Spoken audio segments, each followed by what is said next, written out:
Okay, hey, welcome back. Gotta mute myself. Okay. This is roast along. This is Rasuna. It's a medium roast. I did a little medium roast for the parents. This is what the overall curve is going to look like. And I'm going to show you guys in a minute what we're doing here. So this is Rasuna. We call it Rasuna. It's Indonesia from Sumatra. It's a washed coffee, which makes it really special. And we source this from Hasea Coffee currently. This guy can be roasted at all levels. I like to have the green like this at all levels. That way, if anybody comes through to the site, even though I mostly roast a lot of light roasted coffees, we have something for you, which is a light roasted, medium roasted, dark roasted Indonesian Sumatran coffee. This coffee is really special in the cup. A lot of cranberry, a lot of chocolate, really nice sweet cup, but not lacking acidity. Really interesting cup. And when we go to medium on this coffee, we really bring out a lot of the caramels and the chocolates, the dark chocolates, and things like that. So here we go. We're going to get into it, and I'll show you exactly what I did to get this going. So we've got a 350 charge.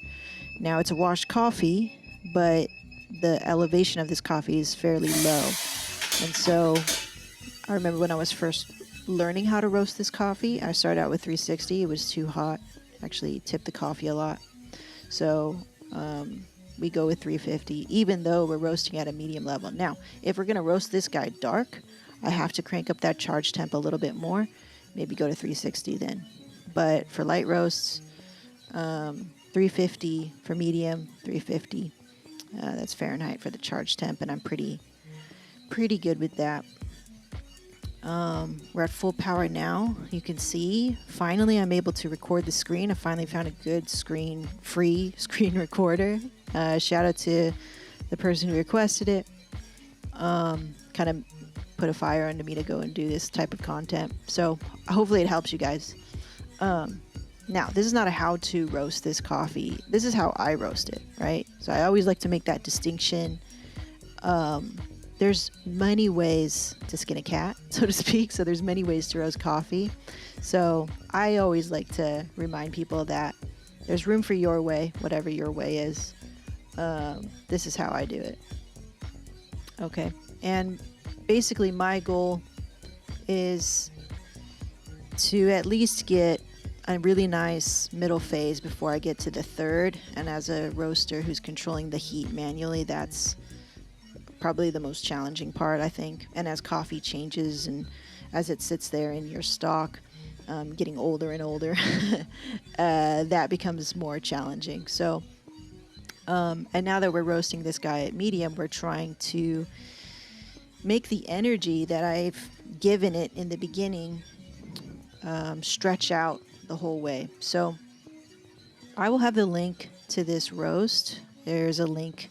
You can see its roast curve and all of my numbers on the RoastPath link in the description, so you can check that out.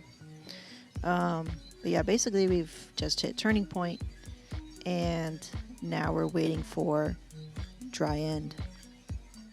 So we're still at full power, as you can see on the gauge there. So we're just going to ride this power really until we hit green to yellow or dry end, that part, and then we're going to increase the air. So we'll let this ride out.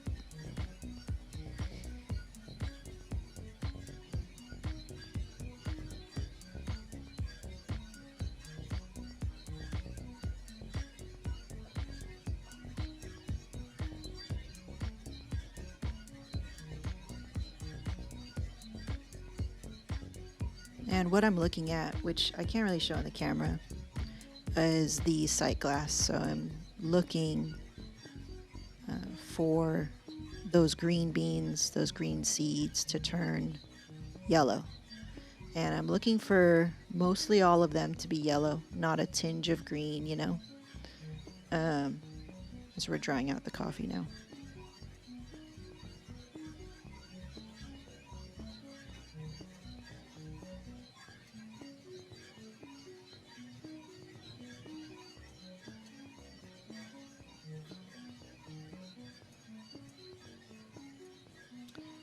let me know in the comments.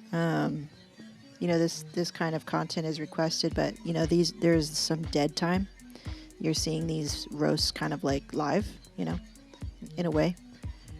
Do you prefer it edited down, where there's these lull parts where there's nothing going on, or you just want to let it ride out?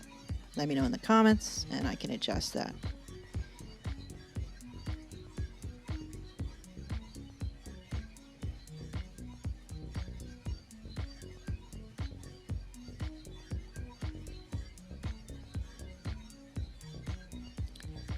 Instagram.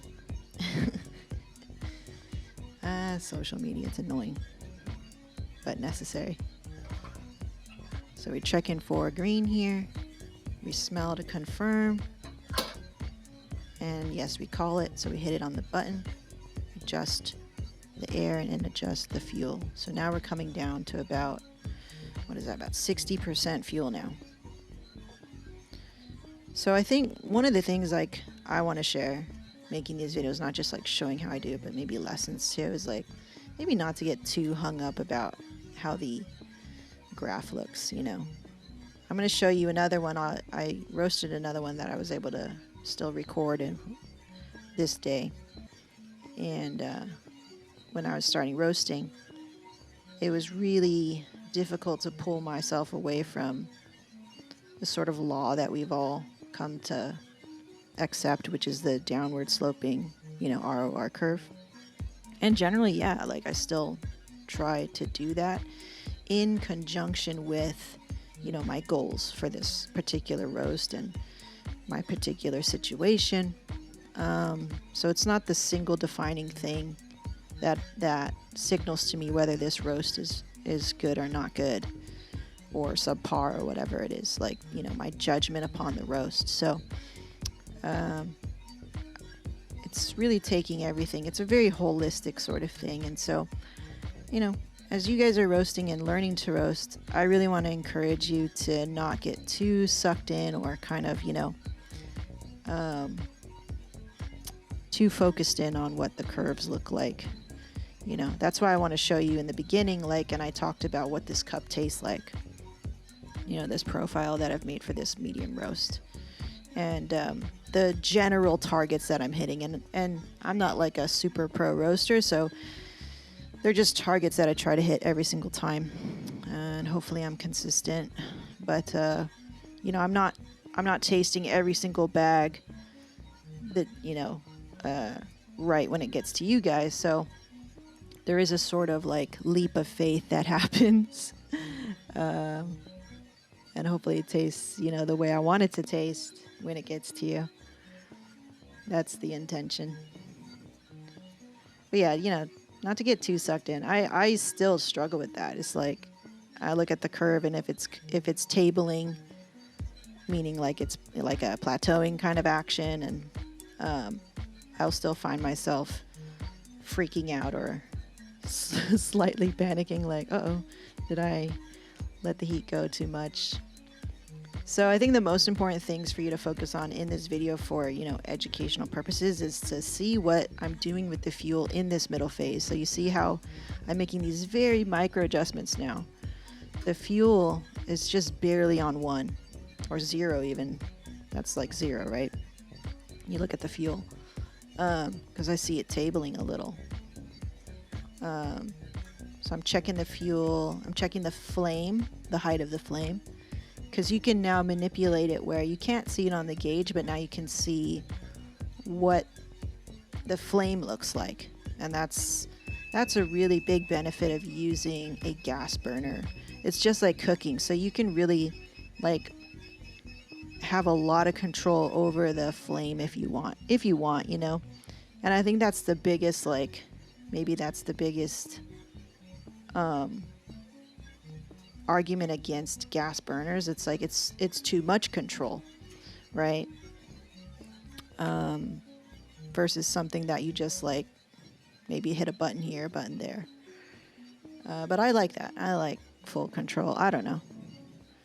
I'm a cook, so it's right in line with how I think a cook thinks. So to me, it makes sense to have this much control.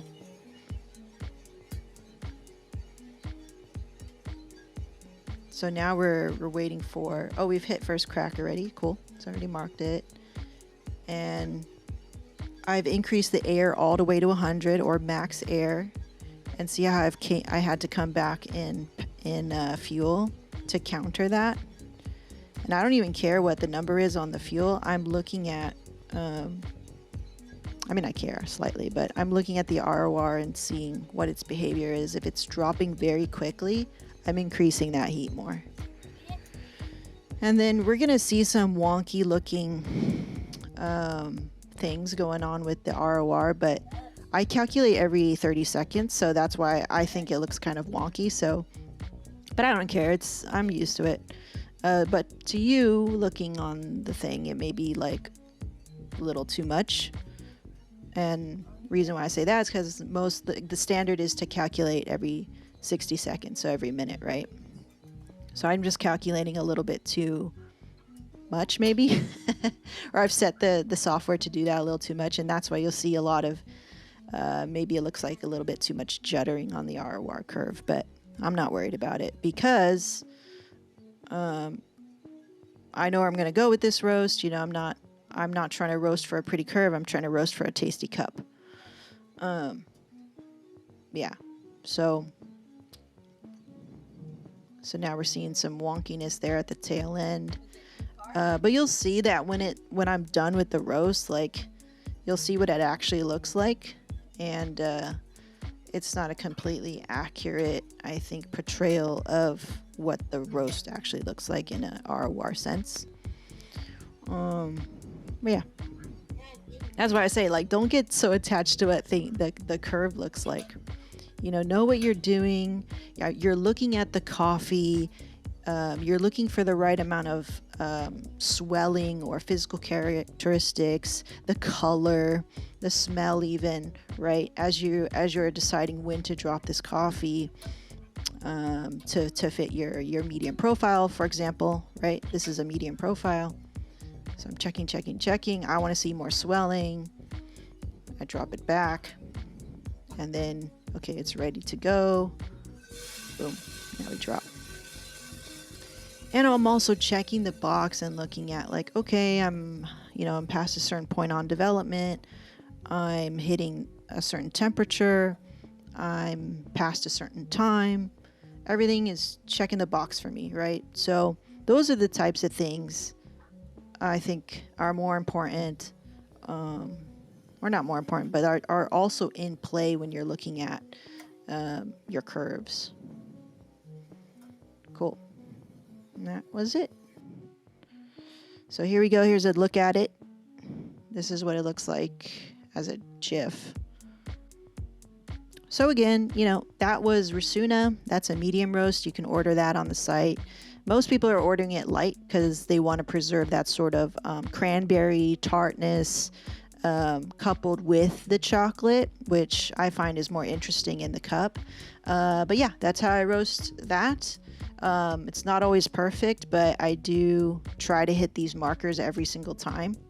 And again, you can find this roast curve and the numbers that I hit and all that stuff in the description. All right, thanks. Bye.